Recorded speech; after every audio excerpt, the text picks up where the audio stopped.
नमस्कार दोस्तों हमारे इस चैनल पर आप लोगों का बहुत बहुत स्वागत है। जैसा कि पता है आप लोगों को कि नए साल की शुरुआत हो चुकी है और इस नए साल की आप सारे व्यूअर्स को ढेर सारी शुभकामनाएं। आपका जीवन उज्जवल हो, आपका जीवन विपुल ऊर्जा से भर जाए और आप लगातार अपने जीवन में जो आपका लक्ष्य है उस लक्ष्य की ओर लगातार बढ़ते रहें। इसी मंगल कामना के साथ इस वीडियो को मैं शुरू करता हूं। तो मित्रों, मैं आज स्कॉलरशिप पर बात करने जा रहा हूं। जैसा कि आपको पता है इस चैनल पर लगातार विभिन्न प्रकार के शैक्षणिक, राजनीतिक, आर्थिक, सामाजिक बिंदुओं पर नए नए कंसेप्ट डाले जाते हैं, विभिन्न प्रकार के अपडेट्स इस पर डाले जाते हैं। इसलिए अगर आप इस वीडियो में नए हैं, इस चैनल पर नए हैं, तो आपसे रिक्वेस्ट है, गुजारिश है कि आप इस चैनल को सब्सक्राइब कर लें ताकि आपको विभिन्न प्रकार के अपडेट्स लगातार मिलता रहे। बाकी मैं आज स्कॉलरशिप पर बात करने जा रहा हूं। स्कॉलरशिप क्या होता है? आपको पता है कि सरकार कई प्रकार की सुविधाएं देती है शिक्षा के क्षेत्र में। शिक्षा को आगे चलाने के लिए, क्योंकि जो गरीब छात्र हैं, जो कमजोर वर्ग के छात्र हैं, जिसकी आर्थिक स्थिति कमजोर है, ऐसे विद्यार्थियों के लिए सरकार जो है कई प्रकार के स्कॉलरशिप नियम, स्कॉलरशिप स्कीम का निर्माण किया है, जिसके तहत छात्रों को उसकी योग्यता के आधार पर, उसकी मेधा के आधार पर कई प्रकार के स्कॉलरशिप दिए जाते हैं। तो मैं जिस स्कॉलरशिप की बात करने जा रहा हूँ, ये केंद्र सरकार के द्वारा चलाया गया स्कॉलरशिप है, जिसको कि 2023 में शुरू किया गया था। 2023 में इसकी शुरुआत हुई थी, जिसमें कि जो स्कॉलरशिप का राशि था वो थोड़ा कम था, लेकिन उसको अपडेट करते हुए सरकार ने एक बहुत ही अच्छा कदम उठाया, जिसमें कि स्कॉलरशिप की राशि को बढ़ा दिया गया है और ये राशि आपको मैक्सिमम 48,000 रुपया प्रति वर्ष कर दिया गया है। अर्थात जो भी स्टूडेंट इस स्कॉलरशिप के दायरे में आएंगे, उन्हें प्रति वर्ष पढ़ाई को आगे जारी रखने के लिए 48,000 रुपया तक, अधिकतम राशि 48,000 रुपया तक दिया जा सकता है। तो ये क्या है, कैसे है, इसको हम कैसे प्राप्त कर सकते हैं, इसकी आवेदन की प्रक्रिया क्या है, इसमें आवेदन करने के लिए पात्रता क्या होनी चाहिए, इन सारे बिंदुओं पर मैं बात करूंगा। इसलिए आप इस वीडियो में अंत तक बने रहें और निश्चित रूप से यह वीडियो आपके लिए बहुत ही फायदेमंद होने वाला है।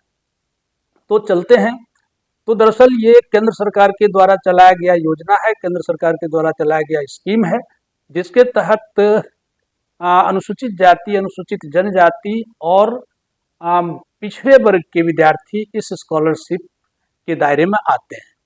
अर्थात इसमें कक्षा 9 से लेकर के 12वीं क्लास तक के बच्चों को यह स्कॉलरशिप दिया जाता है। हालांकि इससे ऊंचे क्लास वाले भी इस स्कॉलरशिप को प्राप्त कर सकते हैं, लेकिन उसका क्या है कि आपको सरकारी संस्थान में अगर वो कार्यरत हैं, अगर वो सरकारी संस्थान में अध्ययन कर रहे हैं, तो उन्हें यह स्कॉलरशिप मिल सकता है। तो इस स्कॉलरशिप का मुख्य उद्देश्य है गरीब एवं कमजोर छात्रों को, जो आर्थिक रूप से कमजोर है, उन्हें पढ़ाई में लगातार पढ़ाई को आगे जारी रखने के लिए यह स्कॉलरशिप बनाया गया है। तो इसमें क्या है कि मैं आपको बता दूं कि इस स्कॉलरशिप के तहत पूरे भारत में, भारत के सभी राज्य में यह स्कॉलरशिप मान्य है। भारत के सभी राज्यों के सभी क्षेत्रों में इस स्कॉलरशिप को दिया जाता है।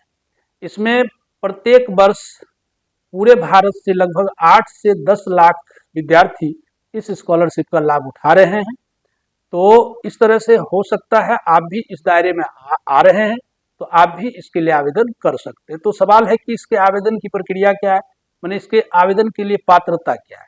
तो पात्रता ये है कि पहली पात्रता है कि वो भारत का मूल निवासी होना चाहिए। उसके बाद वो जो है इस श्रेणी, ऐसा विद्यार्थी हो जो इस श्रेणी में आता हो, जैसे कि वो अनुसूचित जाति, अनुसूचित जनजाति या पिछड़े वर्ग से हो, तो वो इसमें आ सकते हैं।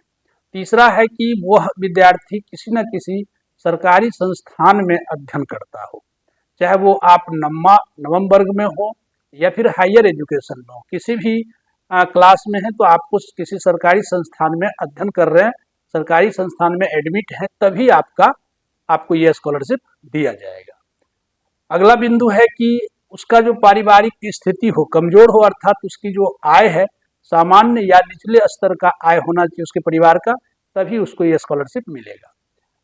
अगला पॉइंट है कि उसका जो आय परमानेंट नहीं हो, अस्थाई नहीं हो, तो माने कि एक जो सामान्य आय है उसके तहत होना चाहिए।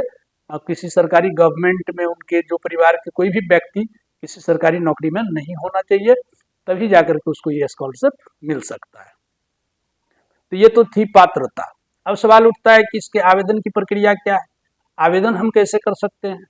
तो अगर आप इस श्रेणी में आते हैं और अगर आप इस स्कॉलरशिप का लाभ लेना चाहते हैं, तो बता दूं मैं आपको कि बहुत सारे लोगों को दरअसल स्कॉलरशिप का पता भी नहीं होता है।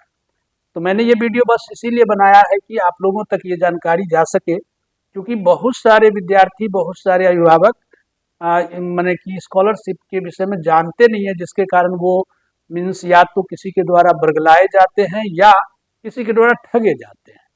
तो आप इस बात को जान लें कि ये स्वतंत्र स्कॉलरशिप है, इसमें किसी के माने किसी की पैरवी करने की जरूरत नहीं है। आप इसका आवेदन खुद से कर सकते हैं। आप किसी भी कैफे में जा करके कर सकते हैं, किसी भी ग्राहक सेवा केंद्र पर जाकर कर सकते हैं, किसी भी सीएससी सेंटर में जाकर के कर सकते हैं, या फिर आप खुद से भी अपने मोबाइल से इसको कर सकते हैं। तो करने की प्रक्रिया क्या है, तो इसके लिए आपको स्कॉलरशिप के आधिकारिक वेबसाइट पर जाना होगा। वहां जाकर के आपको वेबसाइट को जैसे ही ओपन करेंगे तो मुख्य पेज जो खुलेगा, तो होम पेज खुलेगा। उस होम पेज पर आपको खोजना है कि ग्राहक सेवा केंद्र।